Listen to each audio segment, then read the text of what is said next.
Alhamdulillahirabbil alamin wassalatu wassalamu ala asrofil anbiya'i wal mursalin wa ala alihi washabbihi ajma'in amma ba'du. Alhamdulillah pada pagi hari ini bertepatan tanggal 25 November ya, bertepatan dengan Hari Guru. Sebelumnya saya mengucapkan terima kasih kepada guru-guru PAUD Garasi, kepada Ibu Hindun, kepada Ibu Iyam, Bu Tin, ibunda saya, dan Ibu siapa? Mohon maaf namanya Bu? Bu Eti ya. Saya diminta untuk memberikan penyuluhan kesehatan ya ibu-ibu sekalian. Mungkin kenalan dulu, saya dengan Dokter Ana. Saat ini aktivitas saya berpraktek di klinik di daerah Bogor, dan saya juga menjadi dosen di FKUIN Jakarta. Pada pagi hari ini saya mau sharing terkait kasus yang sekarang sedang banyak kejadian nih, bunda-bunda semua ya. Saat ini sering banyak kejadian kasus gondongan. Betul ya Bu ya? Betul. Gondongan sama cacar ya. Jadi pertama kita bahas dulu tentang gondongan ya. Jadi sekarang itu ternyata banyak sekolah-sekolah ya di daerah Jakarta, daerah Tangsel, Bekasi, bahkan di area manapun memang sekarang kasus gondongan itu sedang meningkat tajam. Yang biasanya mungkin jumlahnya nggak terlalu banyak, sekarang bahkan 2-3 kali lipat dari yang biasanya. Saya contohkan di salah satu sekolah di daerah SMP Negeri 8 Tangsel ya, itu untuk kasus gondongan cacar mencapai 143 kasus. Sehingga sekolah memberlakukan sistem pembelajaran secara online atau daring di rumah selama 2 pekan 14 hari ya. Sekarang kita bahas dulu gondongan itu apa ya? Ada yang tahu bunda-bunda? Gondongan itu adalah suatu penyakit, penyebabnya adalah virus mumps ya. Nama virusnya virus mumps atau virus gondongan ya. Virus ini masuk golongan paramyxovirus. Bagaimana proses penularannya? Ada 2 cara. Yang pertama dengan penularan secara langsung dengan droplet atau percikan ya. Jadi kalau misalkan ada yang sedang batuk flu, tiba-tiba ada gondongan, virusnya itu bisa nular secara langsung kalau nggak pakai masker misalkan ya. Jadi masuk ke saluran pernafasan via hidung ataupun mulut, kemudian nanti dia bisa virusnya itu ngumpul di kelenjar air liur atau kelenjar parotis yang posisinya di bagian leher ya, tepatnya di bagian rahang kanan dan kiri. Makanya keluhannya yang pertama adalah selain memang dia ada demam ya, beberapa ada yang keluhan batuk flu ya, ada yang sakit menelan, nafsu makan menurun, tapi yang paling khas dari gondongan itu adalah benjolan di leher bengkak ya. Posisi bengkaknya itu di daerah pipi ya, bagian kanan rahang kanan dan kiri. Biasanya dia sampai ke bagian telinga bagian bawah ya. Nah, pertama demam, kemudian yang kedua ada bengkak di bagian leher atau benjolan, kemudian tadi ada batuk pilek, nafsu makan menurun ya, sakit menelan. Itu secara langsung. Yang kedua, ternyata virus gondongan ini bisa juga menular via kontak benda. Misalkan contoh pada saat makan bersama ya, penggunaan makan bersama atau misalkan menggunakan pakaian yang dipakai secara bersama ya, itu juga bisa menularkan. Contoh misalkan pakai alat makan secara bersama, lupa cuci tangan. Sehingga pada saat dia makan virusnya masuk melalui mulut dan hidung ya. Nah, setelah dia masuk ke saluran pernafasan sama tadi, dia bisa bikin peradangan di bagian kelenjar parotis atau kelenjar air liur di bagian leher, sehingga keluhannya adalah benjolan atau bengkak di bagian leher. Nah, Selanjutnya kita udah tahu nih penyebabnya karena virus, ya. Gejalanya ada demam, tadi batuk pilek, sakit menelan, ada benjolan atau bengkak di leher, ya, nafsu makan menurun. Sehingga selanjutnya bagaimana nih tata laksananya, ya?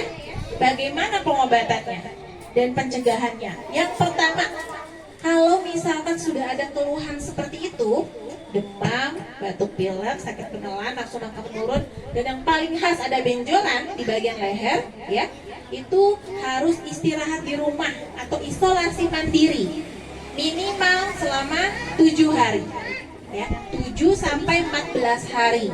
Setiap orang beda-beda kondisinya. Ada yang 7 hari bengkaknya udah kempes, ada yang sampai 10 hari, ada sampai 14 hari, ya.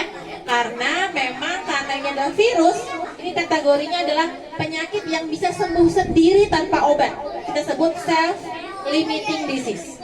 Jadi bisa sembuh sendiri tanpa obat. Jadi harus isolasi mandiri selama 7 sampai 14 hari. Apa yang dilakukan di dalam rumah? Yang pertama adalah harus menerapkan pola hidup sehat, ya. Minum air putih yang banyak, cairan harus cukup, ya. Disesuaikan dengan berat badan. Kalau pada anak-anak misalkan berat badannya 10 kilo, ya, berarti 10 kali 30 mili, kurang lebih sekitar minimal 3 gelas, ya, 3 sampai 5 gelas. Kalau orang dewasa, ya, minimal 8 sampai 10 gelas. Jadi sesuaikan dengan berat badan. Yang pertama minum yang banyak, yang kedua harus istirahat yang cukup, ya, ibu-ibu, ya. Karena kalau istirahat cukup, insya Allah daya tahan tubuhnya akan kembali membaik. Yang ketiga, harus makan minum dengan gizi seimbang, ya. Harus makan minum yang sehat. Supaya apa? Supaya imunitasnya kembali membaik. Nah, selain itu juga untuk gondongan memang perlu obat-obatan. Tetapi obat-obatannya adalah obat-obatan simptomatik, hanya obat yang mengurangi gejala. Kalau dia demam, dikasih obatnya demam, ya, paracetamol. Kalau seandainya dia ada batuk flu, ya diberikan obat batuk, ya. Kemudian paling tambahannya kalau misalkan lemas diberikan suplemen atau vitamin. Sehingga karena ini virus tidak perlu antibiotik. Saya sampaikan, ya, karena gondongan penyebabnya virus, jadi tidak perlu antibiotik. Oke. Kemudian yang lainnya ini penting pencegahannya. Karena ini penyebabnya karena virus, penularannya via droplet atau percikan, ya. Yang pertama ini penting untuk melakukan cuci tangan dengan air dan sabun. Ada yang tahu nggak gimana cara cuci tangannya? Ayo cuci tangan. Cuci tangan itu ada 6 langkah, ya. Yang pertama, ambil dulu sabun, ya. Kemudian dibasuh, bagian pertama adalah bagian telapak. Oke. Kemudian yang kedua adalah sela-sela jari. Punggung jari, ya. Punggung jari dulu. Baru sela-sela jari. Kemudian gerakan mengunci. Kemudian jempol kanan kiri. Baru yang terakhir kuku-kuku jari. Kemudian baru dibilas dengan air. Kenapa sih Bu Dokter harus cuci tangannya semua area tangan? Dan kenapa harus pakai sabun? Menurut penelitian, apabila kita mencuci tangan dengan air dan sabun, 99%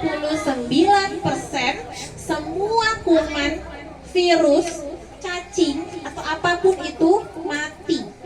Ya, sehingga kalau kita mau makan, mau minum, mau beraktivitas apapun, insya Allah aman, tidak akan terpapar atau tertular oleh virus, kuman maupun yang lainnya. Seringkali nih adik-adik suka lupa nih cuci tangan, ya.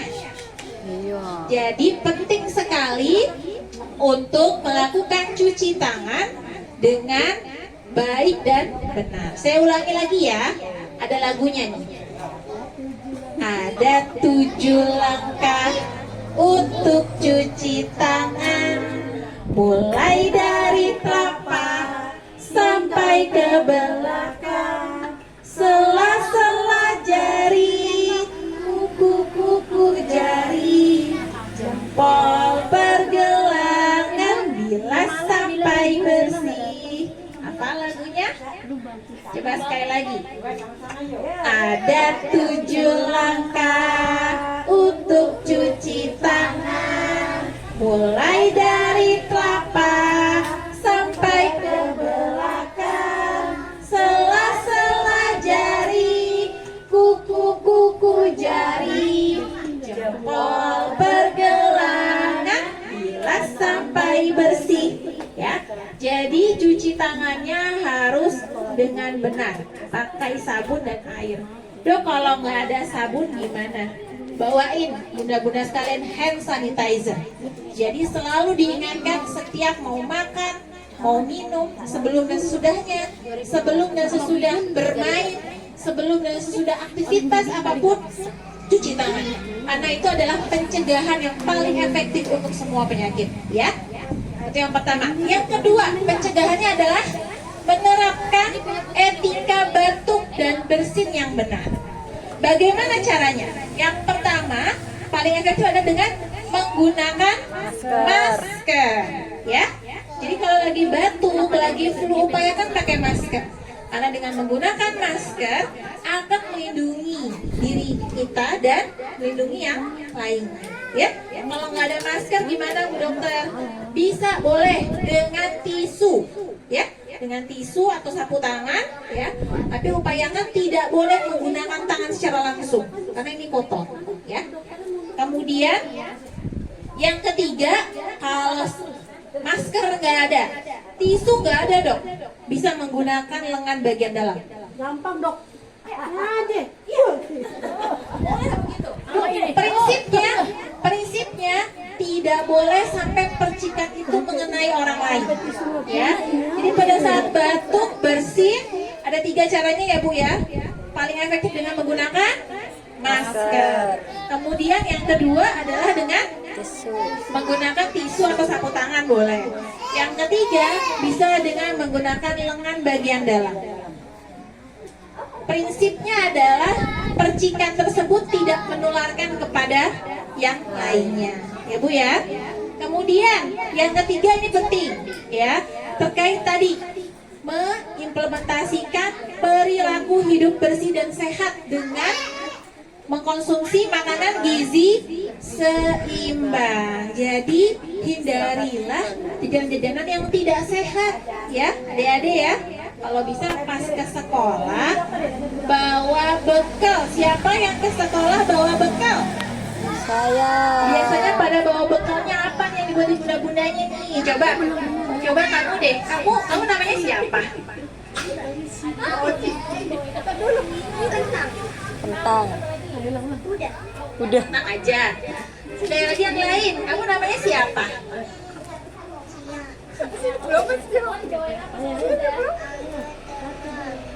Anggur sama telur. Ada lagi yang nyari kalau ke sekolah bawa apa? Namamu siapa?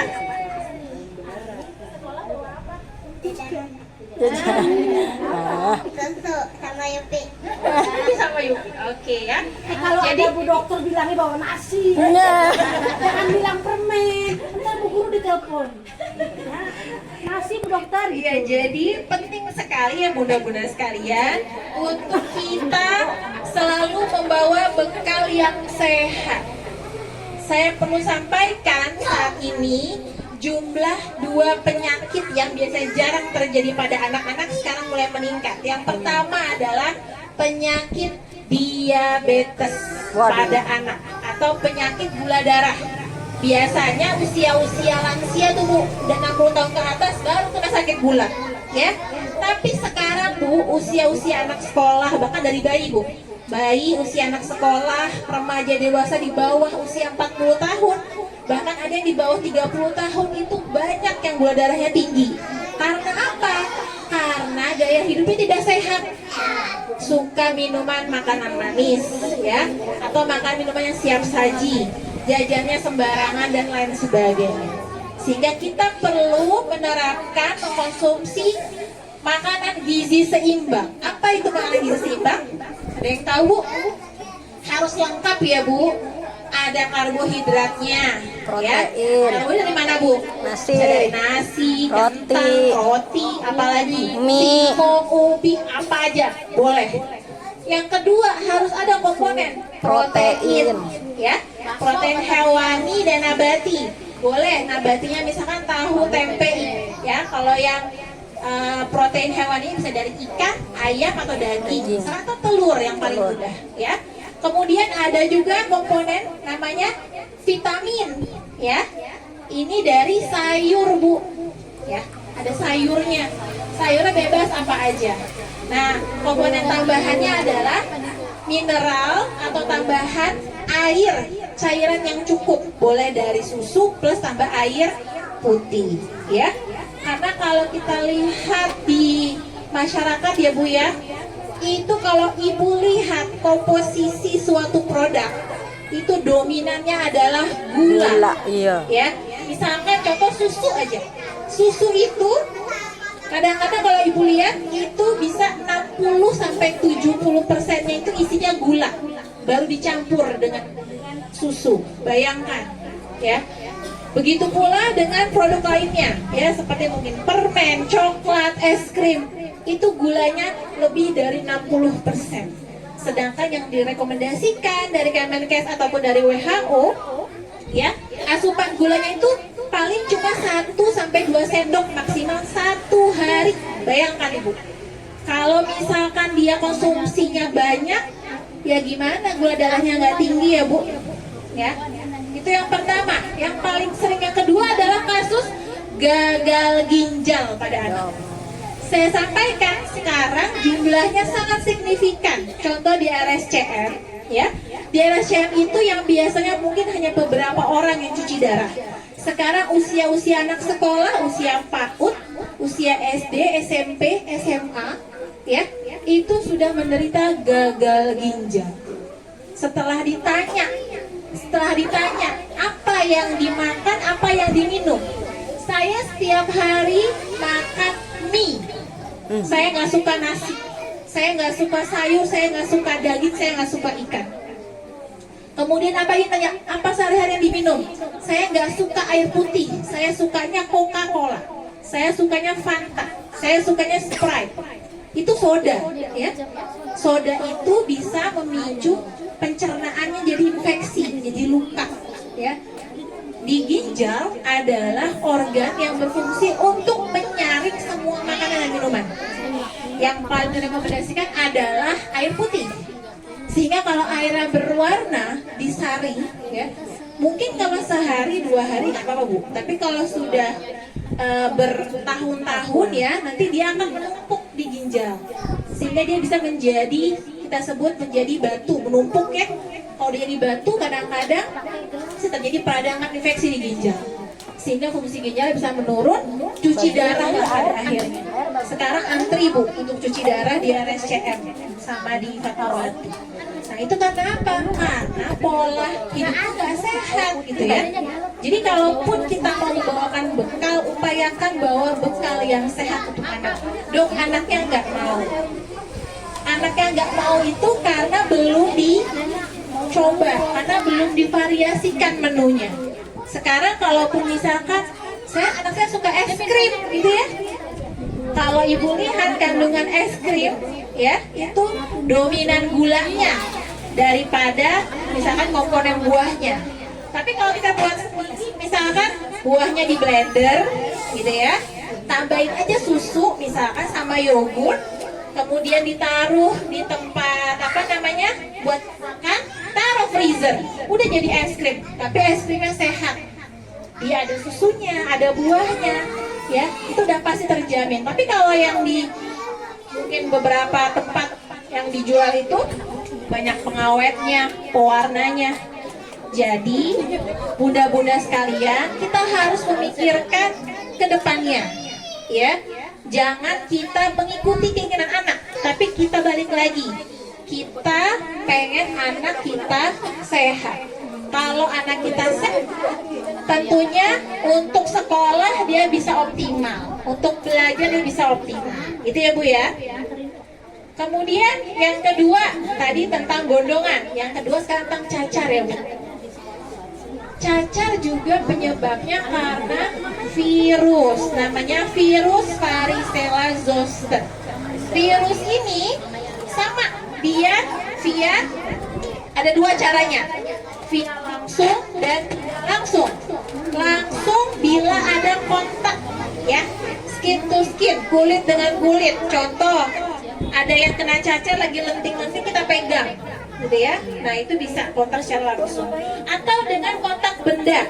Contoh, misalkan menggunakan baju yang dipakai oleh penderita cacar, ya. Orang yang tadinya sehat karena dia pakai baju yang sudah terpapar oleh cacar tadi, si virusnya kan nempel di baju.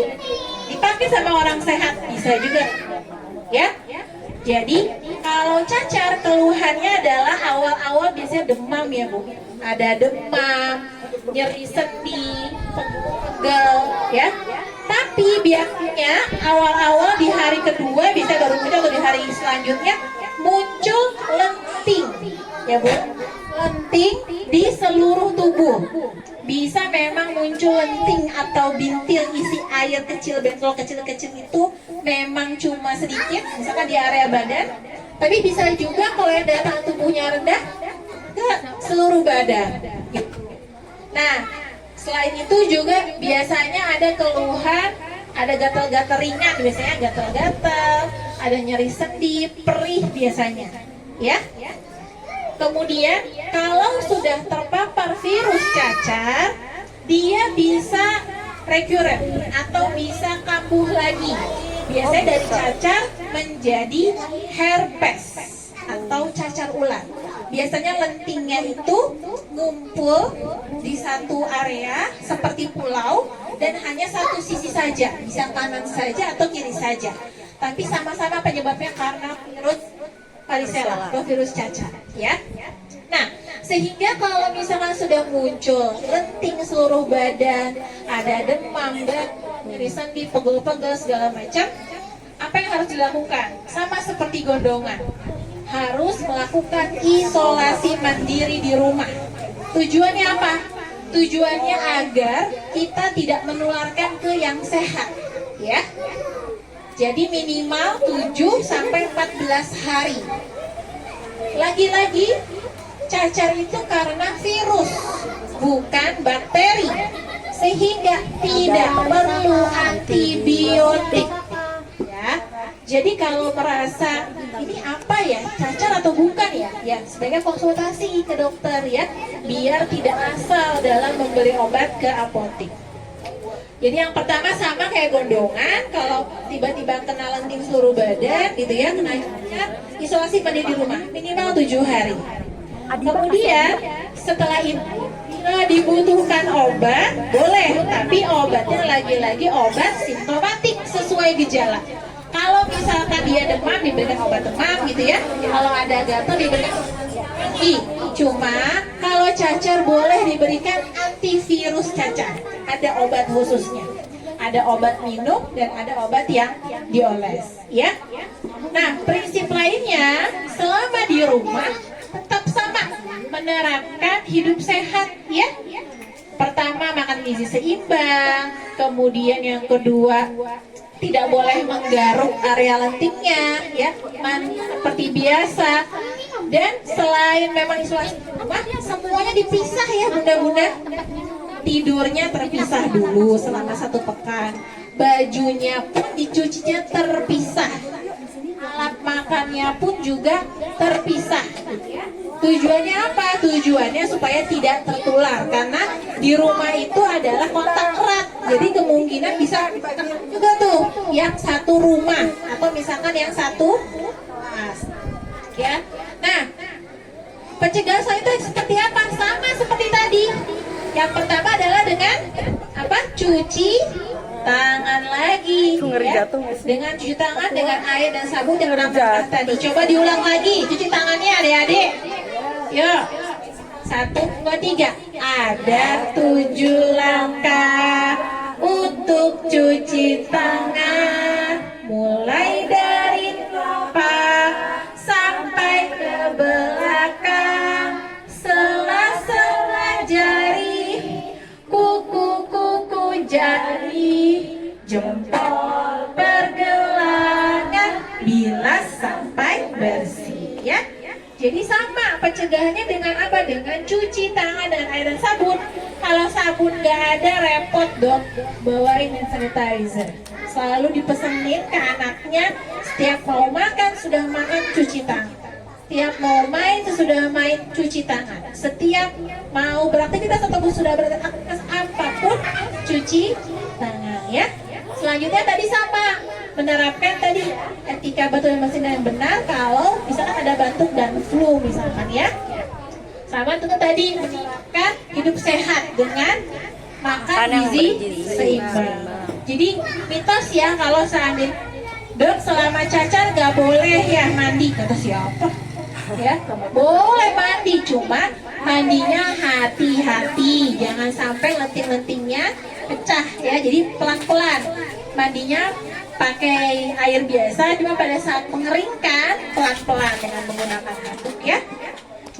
Nah jadi mungkin itu ya bunda sekalian, prinsipnya saya berikan contoh 2 kasus memang yang sekarang sedang ramai terjadi ya, cacar dan gondongan. Sebenarnya banyak juga penyakit lainnya yang memang sering terjadi. Contoh adalah ispa ya, batuk flu misalkan, atau misalkan kalau pada anak contohnya demam tifoid tipes misalkan ya, atau diare misalkan, atau apalagi gangguan pencernaan ya.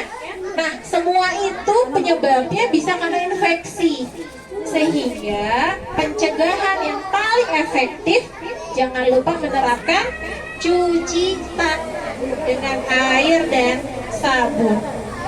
Terus tadi lupa selalu konsumsi makanan dan minuman yang sehat ya, gizi seimbang ya, terhindar dari berbagai macam penyakit ya, dan daya tahan tubuh kita selalu terjaga.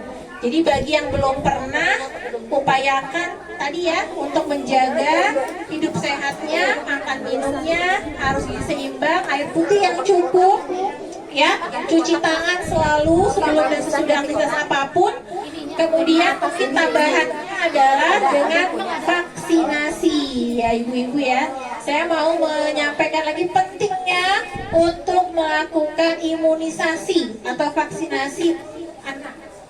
Untuk gondongan sama cacar itu ada vaksinnya ya. Kalau usia-usia anak itu biasanya bahkan dewasa pun bisa juga divaksin cacar dan gondongan. Jadi dia 2 dosis, dosis pertama, dosis kedua itu selangnya kurang lebih sekitar 1-2 bulan ya. Ini bagi yang belum vaksin mungkin dianjurkan untuk vaksin untuk mencegah timbulnya penyakit cacar dan gondongan. Kalau ditanya, dok kalau udah vaksin pasti nggak akan kena nggak sama cacar? Jawabannya masih ada kemungkinan kena, mudah-mudahan sekalian.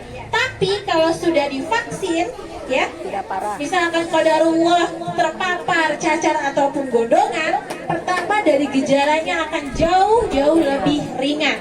Yang kedua, recovery pemulihannya akan jauh lebih cepat ya. Jadi pernah saya ada pasien datang, dia keluhannya sama tuh, lenting ya di badan. Tapi ternyata lentingnya keluar sangat sedikit sekali. Demam ada, lentingnya sedikit ya. Saya bilang kita evaluasi 7 hari. Ternyata di hari kelima dia kontrol. Oh, saya mau kontrol. Pas saya lihat ternyata lentingnya sudah kering, nggak muncul lenting baru, keluhan demamnya udah nggak ada. Saya tanya, udah pernah belum vaksin cacar ya? Oh udah dong, waktu kecil 2 kali. Bawa bukunya, saya bawa dong. Diperlihatkan, oh pernah vaksin cacar. Ternyata memang pernah imunisasi ya, secara imunitas akan lebih baik, lebih kuat, sehingga kalaupun terpapar keluhannya lebih ringan, kemudian lebih cepat Biasanya kan kalau cacat sampai 7 sampai 14 hari ya Bu ya, masa isolasinya penyembuhannya. Nah, sehingga penting itu saya sampaikan, selain tadi memang PHBS, tapi vaksinasi itu jangan pernah lupa ya, karena itu untuk menjaga daya tahan tubuh kita di masa yang akan datang, tabungan ya, supaya kita terhindar dari berbagai penyakit ya. Mungkin itu udah dari saya. Kalau ada yang mau ditanyakan mungkin sekitar 5-10 menit saya berikan waktu. Bila taufiq wal hidayah, wassalamualaikum warahmatullahi wabarakatuh. Bilangnya gini ya, terima kasih Ibu Dokter